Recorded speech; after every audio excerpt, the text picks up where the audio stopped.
Sirach, chapters 31 through 40. Right attitude towards riches, chapter 31. Wakefulness over wealth wastes away one's flesh, and anxiety about it drives away sleep. Wakeful anxiety prevents slumber, and a severe illness carries off sleep. The rich person toils to amass a fortune, and when he rests, he fills himself with his dainties.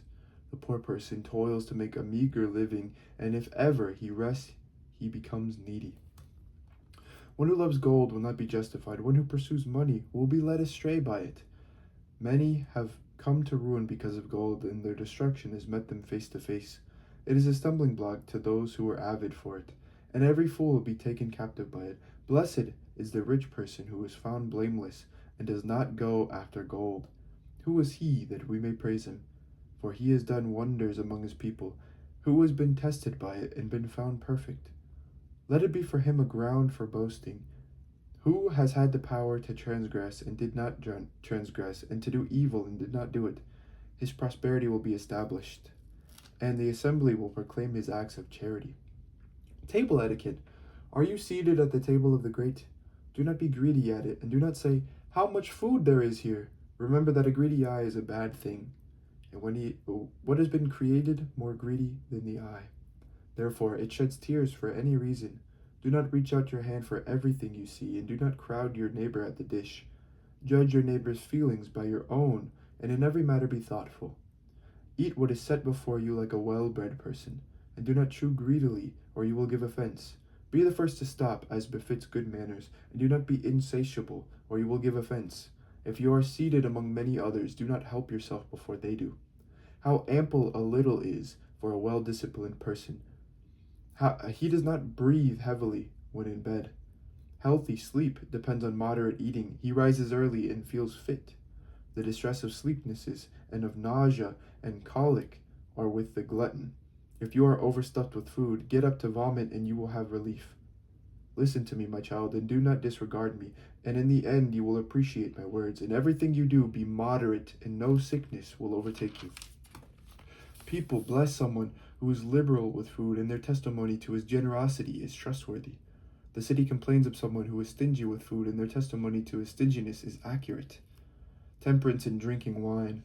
Do not try to prove your strength by wine drinking, for wine has destroyed many. As the furnace tests the work of the smith, so wine tests hearts with the insolent quarrel. Wine is very life to human beings, if taken in moderation. What is life to one who is without wine? It has been created to make people happy. Wine drunk at the proper time and in moderation is rejoicing of heart and gladness of soul. Wine drunk to excess leads to bitterness of spirit, to quarrels and stumbling. Drunkenness increases the anger of a fool to his own hurt, reducing his strength and adding wounds. Do not reprove your neighbor at a banquet of wine, and do not despise him in his merrymaking. Speak no word of reproach to him, and do not distress him by making demands of him. Etiquette at a banquet. Chapter 32. If they make you master of the feast, do not exalt yourself. Be among them as one of their number. Take care of them first, and then sit down, and when you have fulfilled all your duties, take your place, so that you may be merry along with them, and receive a garland for your excellent leadership. Speak, you who are older, for it is your right, but with accurate knowledge, and do not interrupt the music. When there is entertainment, do not pour out talk. Do not display your cleverness at the wrong time. A ruby seal in a setting of gold is a concert of music at a banquet of wine. A seal of emerald in a rich setting of gold is the melody of music with good wine. Speak, you who are young, if you are obliged to, but no more than twice, and only if asked. Be brief, say much in few words. Be as one who knows and can still hold his tongue. Among the great, do not act as their equal. And when another is speaking, do not babble. Lightning travels ahead of the thunder, and approval goes before one who is modest. Leave in good time, and do not be the last. Go home quickly, and do not linger. Amuse yourself there, to your heart's content, but do not sin through proud speech. But above all, bless your Maker, who fills you with his good gifts. The providence of God. One who seeks God will accept his discipline, and those who rise early to seek him will find favor. One who seeks the law will be filled with it, but the hypocrite will stumble at it. Those who fear the Lord will form true judgments, and they will kindle righteous deeds like a light. The sinner will shun reproof, and will find a decision according to his liking. A sensible person will not overlook a thoughtful suggestion. An insolent and proud person will not be deterred by fear. Do nothing without deliberation, but when you have acted, do not regret it. Do not go on a path full of hazards, and do not stumble at an obstacle twice. Do not be overconfident on a smooth road, and give good heed to your paths. Guard yourself in every act, for this is the keeping of the commandments. One who keeps the law preserves himself, and one who trusts the Lord will not suffer loss.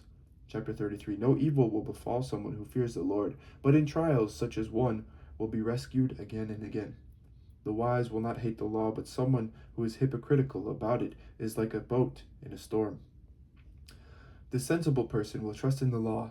For such a one the law is as dependable as a divine oracle. Prepare what you say, and then you will be listened to. Draw upon your training and give your answer. The heart of a fool is like a cartwheel, and his thoughts like a turning axle. A mocking friend is like a stallion that neighs no matter who the rider is. Differences in nature and in humankind. Why is one day more important than another, when all the daylight in the year is from the sun? By the Lord's wisdom they were distinguished, and he appointed the different seasons and festivals. Some days he exalted and hallowed, and some he made ordinary days. All human beings come from the ground, and humankind was created out of the dust. In the fullness of his knowledge the Lord distinguished them and appointed their different ways. Some he blessed and exalted, and some he made holy and brought near to himself. But some he cursed and brought low, and turned them out of their place. Like clay in the hand of the potter, to be molded as he pleases, so all are in the hand of their Maker, to be given whatever he decides. Good is the opposite of evil, and life the opposite of death, so the sinner is the opposite of the godly. Look at all the works of the Most High. They come in pairs, one the opposite of the other. Now I was the last to keep vigil. I was like a gleaner following the grape pickers. By the blessing of the Lord I arrived first, and like a grape picker I filled my winepress. Consider that I have not labored for myself alone, but for all who seek instruction. Hear me, you who are great among your people, and you leaders of the congregation. Pay heed. The advantage of independence. To son or wife, to brother or friend, do not give power over yourself as long as you live, and do not give your property to another in case you change your mind and must ask for it. While you are still alive and have breath in you, do not let anyone take your place, for it is better that your children should ask from you than that you should look to the hand of your children. Excel in all that you do, and bring no stain upon your honor. At the time when you end the days of your life, and the hour of death, distribute your inheritance. The treatment of slaves. Fodder and a stick, and burdens for a donkey. Bread and discipline and work for a slave. Set your slave to work, and you will find rest. Leave his hands idle, and he will seek liberty. Yoke and thong will bow the neck, and for a wicked slave there are racks and tortures. Put him to work in order that he may not be idle, for idleness teaches much evil. Set him to work as is befitting for him, and if he does not obey, make his fetters heavy. Do not be overbearing towards anyone, and do nothing unjust. If you have but one slave, treat him like yourself, because you have bought him with blood. If you have but one slave, treat him like a brother, for you will need him as you need your life. If you ill-treat him and he leaves you and runs away, which way will you go to seek him? Dreams mean nothing. Chapter 34. The senseless have vain and false hopes, and dreams give wings to fools. As one who catches at a shadow and pursues the wind, so is anyone who believes in dreams. What is seen in dreams is but a reflection, the likeness of a face looking at itself. From an unclean thing, what can be clean? And from something false, what can be true? Divinations and omens and dreams are unreal, and like a woman in labor, the mind has fantasies. Unless they are sent by intervention from the Most High, pay no attention to them, for dreams have deceived many, and those who put their hope in them have perished. Without such deceptions, the law will be fulfilled, and wisdom is complete in the mouth of the faithful. Experience as the teacher. An educated person knows many things, and one with much experience knows what he is talking about. An inexperienced person knows few things, but he that has traveled acquires much cleverness. I have seen many things in my travels, and I understand more than I can express. I have often been in danger of death, but have escaped because of these experiences. Fear the Lord. The spirit of those who fear the Lord will live, for their hope is in him who saves them. Those who fear the Lord will not be timid or play the coward, for he is their hope. Happy is the soul that fears the Lord, and to whom does he look, and who is his support? The eyes of the Lord are on those who love him, a mighty shield and a strong support, a shelter from scorching wind and a shade from noonday sun, a guard against stumbling and a help against falling. He lifts up the soul and makes the eyes sparkle. He gives health and life and blessing. Offering sacrifices. If one sacrifices ill-gotten goods, the offering is blemished. The gifts of the lawless are not acceptable. The Most High is not pleased with offerings of the ungodly, nor for a multitude of sacrifices does he forgive sins. Like one who kills his son before his father's eyes is the person who offers a sacrifice from the property of the poor. The bread of the needy is the life of the poor. Whoever deprives them of it is a murderer. To take away a neighbor's living is to commit murder. To deprive an employee of wages is to shed blood. When one builds and another tears down, what do they gain but hard work? When one prays and another curses, to whose voices will the Lord listen? If one washes after touching a corpse and touches it again, what has been gained but washing? What has been gained by washing? So if somebody fasts for his sins and goes again and does the same things, who will listen to his prayer? And what has he gained by humbling himself? The Law and Sacrifices, chapter 35.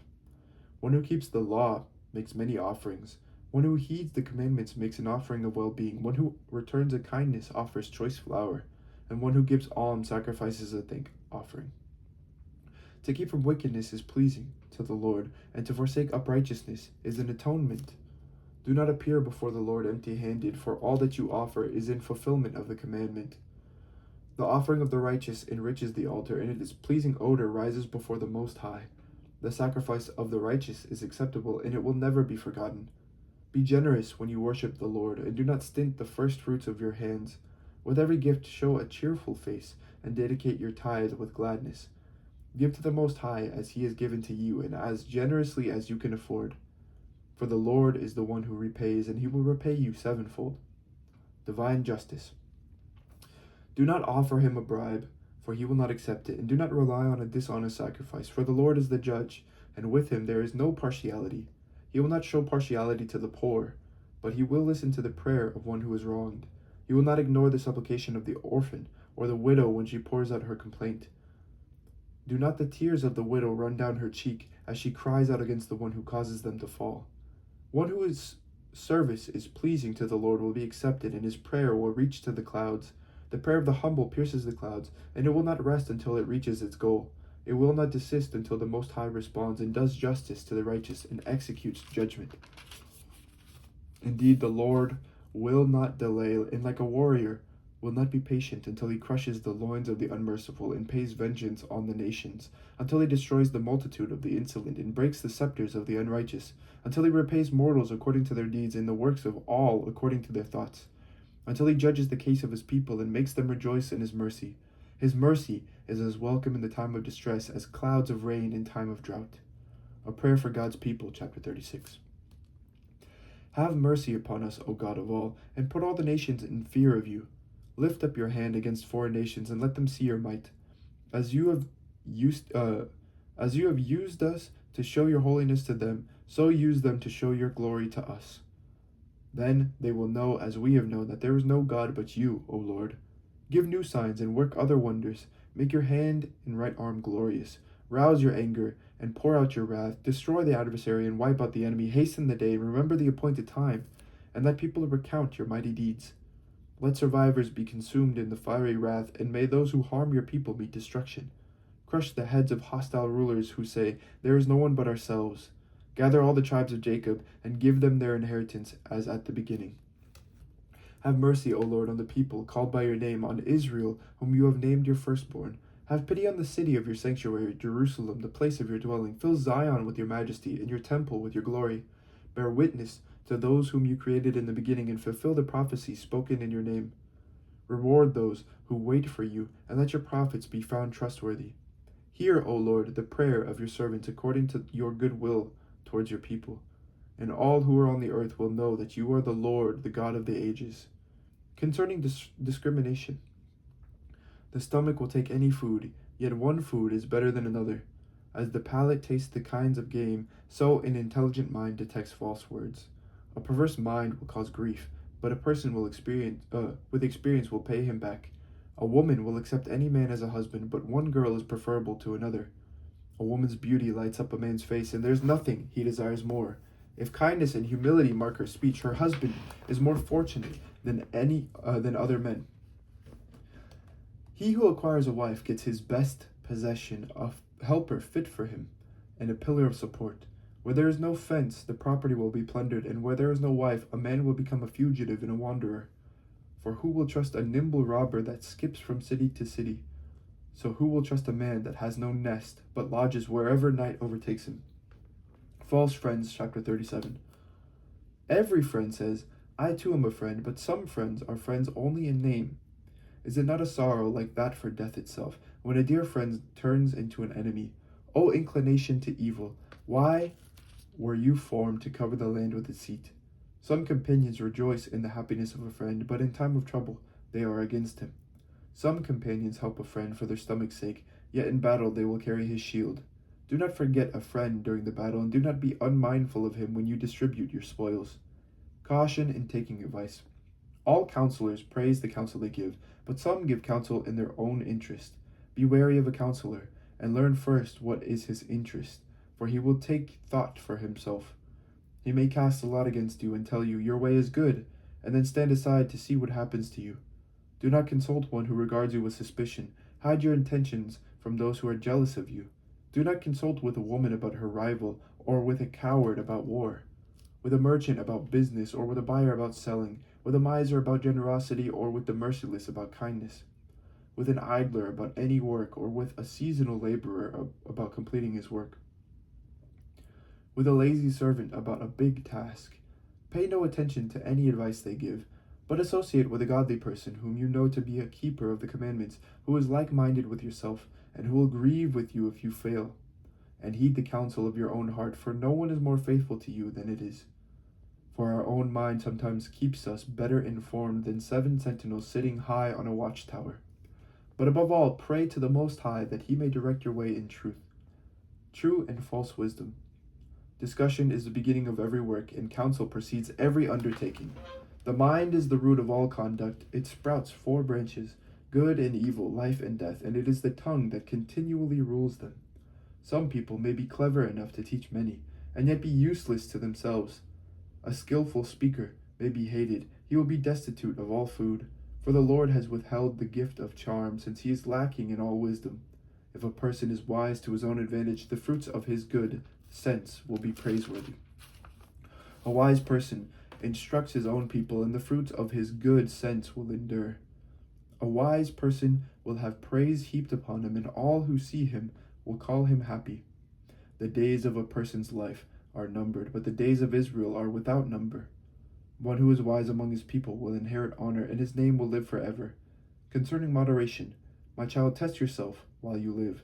See what is bad for you, and do not give in to it. For not everything is good for everyone, and no one enjoys everything. Do not be greedy for every delicacy, and do not eat without restraint. For overeating brings sickness, and gluttony leads to nausea. Many have died of gluttony, but one who guards against it prolongs his life. Concerning physicians and health, chapter 38. Honor physicians for their services, for the Lord created them. For their gift of healing comes from the Most High, and they are rewarded by the King. The skill of physicians makes them distinguished, and in the presence of the great they are admired. The Lord created medicines out of the earth, and the sensible will not despise them. Was not water made sweet with a tree in order that its power might be known? And he gave skill to human beings that he might be glorified in his marvelous works. By them the physician heals and takes away pain. The pharmacist makes a mixture from them. God's works will never be finished, and from him health spreads over all the earth. My child, when you are ill, do not delay, but pray to the Lord, and he will heal you. Give up your faults and direct your hands rightly, and cleanse your heart from all sin. Offer a sweet-smelling sacrifice and a memorial portion of choice flour, and pour oil on your offering, as much as you can afford. Then give the physician his place, for the Lord created him. Do not let him leave you, for you need him. There may come a time when recovery lies in the hands of the physicians, for they too pray to the Lord that he will grant them success in diagnosis and in healing for the sake of preserving life. He who sins against his Maker will be defiant towards the physician. On mourning for the dead, My child, let your tears fall for the dead, as one in great pain began the lament. Lay out the body with due ceremony, and do not neglect the burial. Let your weeping be bitter and your wailing fervent. Make your mourning worthy of the departed for 1 day or 2 to avoid criticism. Then be comforted for your grief. For grief may result in death, and a sorrowful heart saps one's strength. When a person is taken away, sorrow is over. But the life of the poor weighs down the heart. Do not give your heart to grief. Drive it away and remember your own end. Do not forget, there is no coming back. You do the dead no good, and you injure yourself. Remember his fate, for yours is like it. Yesterday it was his, and today it is yours. When the dead is at rest, let his remembrance rest too, and be comforted for him when his spirit has departed. Trades and crafts. The wisdom of the scribe depends on the opportunity of leisure. Only the one who has little business can become wise. How can one become wise who handles the plow, and who glories in the shaft of a goad, who drives oxen and is occupied with their work, and whose talk is about bulls? He sets his heart on plowing furrows, and he is careful about fodder for the heifers. So it is with every artisan and master artisan who labors by night as well as by day. Those who cut the signets of seals, each is diligent in making a great variety. They set their heart on painting a lifelike image, and they are careful to finish their work. So it is with the smith, sitting by the anvil, intent on his ironwork. The breath of the fire melts his flesh, and he struggles with the heat of the furnace. The sound of the hammer deafens his ears, and his eyes are the pattern of the object. He sets his heart on finishing his handiwork, and he is careful to complete its decoration. So it is with the potter sitting at his work, and turning the wheel with his feet. He is always deeply concerned over his products, and he produces them in quantity. He molds the clay with his arm and makes it pliable with his feet. He sets his heart on finishing the glazing, and he takes care in firing the kiln. All these rely on their hands, and all are skillful in their own work.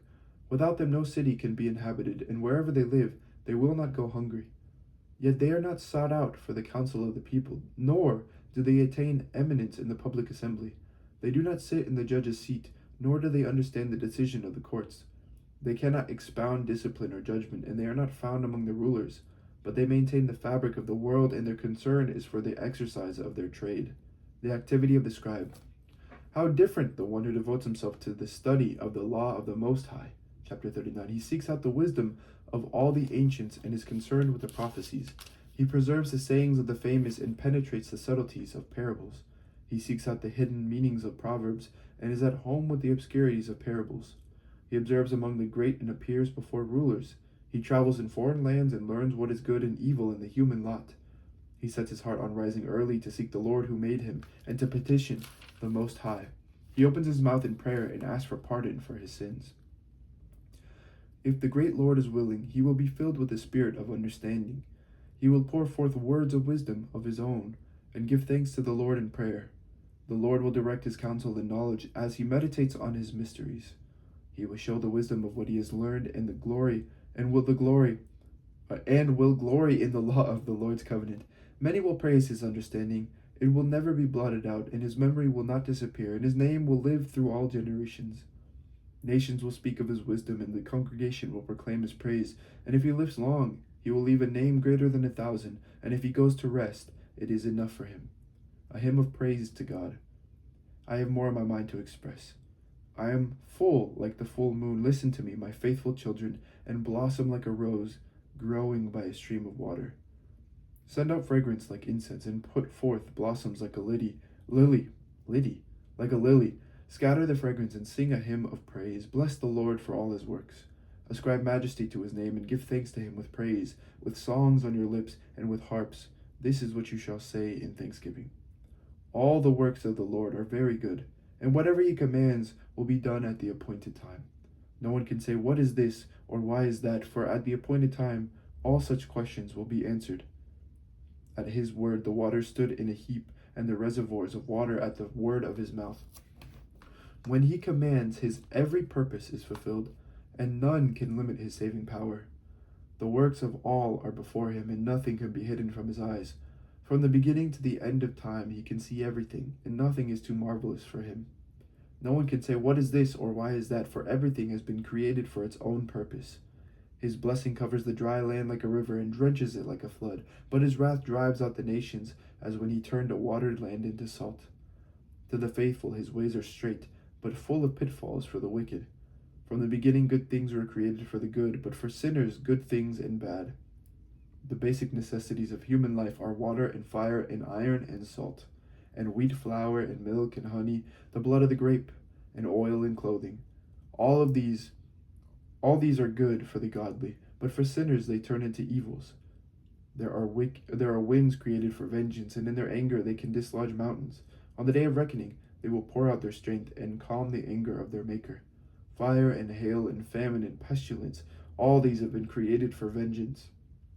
The fangs of wild animals and scorpions and vipers, and the sword that punishes the ungodly with destruction. They take delight in doing his bidding, always ready for his service on earth, and when their time comes they never disobey his command. So from the beginning I have always been convinced of all this, and have thought it out and left it in writing. All the works of the Lord are good, and he will supply every need in its time. No one can say this is not as good as that, for everything proves good in its appointed time. So now sing praise with all your heart and voice, and bless the name of the Lord. Human wretchedness, chapter 40. Hard work was created for everyone, and a heavy yoke is laid on the children of Adam, from the day they came forth from their mother's womb until the day they return to their mother of all the living. Perplexities and fear of heart are theirs, and an anxious thought of the day of their death. From the one who sits on a splendid throne to the one who grovels in dust and ashes, from the one who wears purple and a crown to the one who is clothed in sackcloth. There is anger and envy and trouble and unrest and fear of death and fury and strife. And when one rests upon his bed, his sleep at night confuses his mind. He gets little to no rest. He struggles in his sleep as he did by day. He is troubled by the visions of his mind, like one who has escaped from the battlefield. At the moment he reaches safety, he wakes up astonished that his fears were groundless. To all creatures, human and animal, but to sinners, 7 times more, come death and bloodshed and strife and sword, calamities and famine and ruin and plague. All these were created for the wicked, and on their account the flood came. All that is of earth returns to earth, and what is from above returns above. Injustice will not prosper. All bribery and injustice will be blotted out, but good faith will last forever. The wealth of the unjust will dry up like a river and crash like a loud clap of thunder in a storm. As a generous person has cause to rejoice, so lawbreakers will utterly fail. The children of the ungodly put out few branches. They are unhealthy roots on sheer rock. The reeds by any water or river bank are plucked up before any grass, but kindness is like a garden of blessings, and almsgiving endures forever. The joys of life. Wealth and wages make life sweet, but better than either is finding a treasure.